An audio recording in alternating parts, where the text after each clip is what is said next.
My name's James Cogan. Australians will be voting on November the 24th after an election campaign in which the most serious international issue affecting ordinary working people has not been debated. And that issue is war. The simple truth is this: the wars in Afghanistan and Iraq have never had anything to do with fighting terrorism. They are attempts by the US government to use its overwhelming military superiority to seize control of the oil and gas resources of the Middle East and Central Asia on behalf of the major American corporations.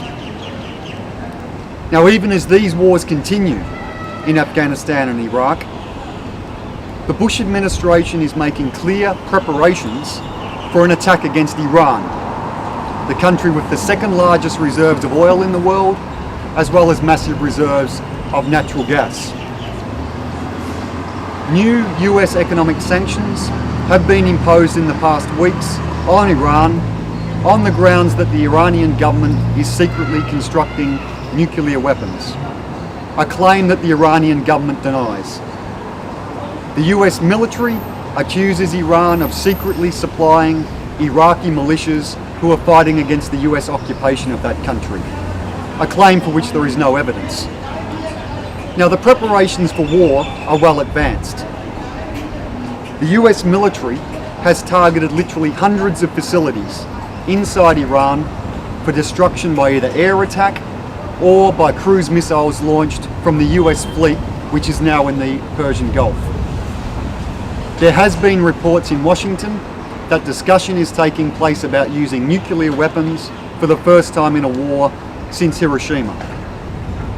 Now, no one in Australia should have any misconceptions. The preparations of the US military mean that the Australian military is already involved, without the agreement or the knowledge of the Australian people. The Australian military is already involved in what will be the third unprovoked and illegal US war of aggression since October 2001.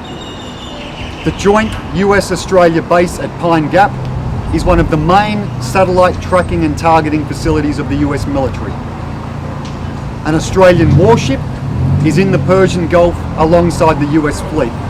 And of course, Australian troops in both Afghanistan and Iraq are working closely alongside the US forces. Now, Howard and Rudd will not speak about the plans for war in Iran or the obvious Australian involvement in them. Instead, they repeat the Bush administration's lies about the Iranian government, just as they repeated the lies about Saddam Hussein and weapons of mass destruction.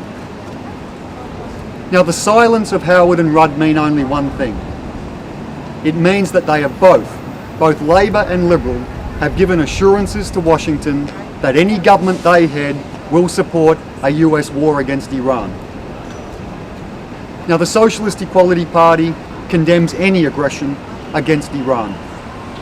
We condemn the Howard government and the Rudd-led Labor Party for their collaboration in the preparation of what would be another monstrous war crime. We call for the repudiation of the Australian-American ANZUS alliance and the immediate closure of all American bases and facilities on Australian territory. We demand the immediate and the unconditional withdrawal of all foreign forces from Afghanistan and Iraq, including all American and Australian forces. Those responsible for the invasions of Afghanistan and Iraq, from the Bush administration through to John Howard in his cabinet, must stand trial for the war crimes they are responsible for.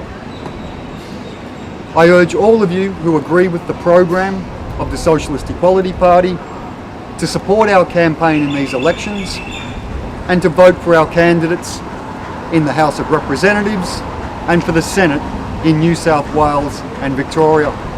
Thanks very much.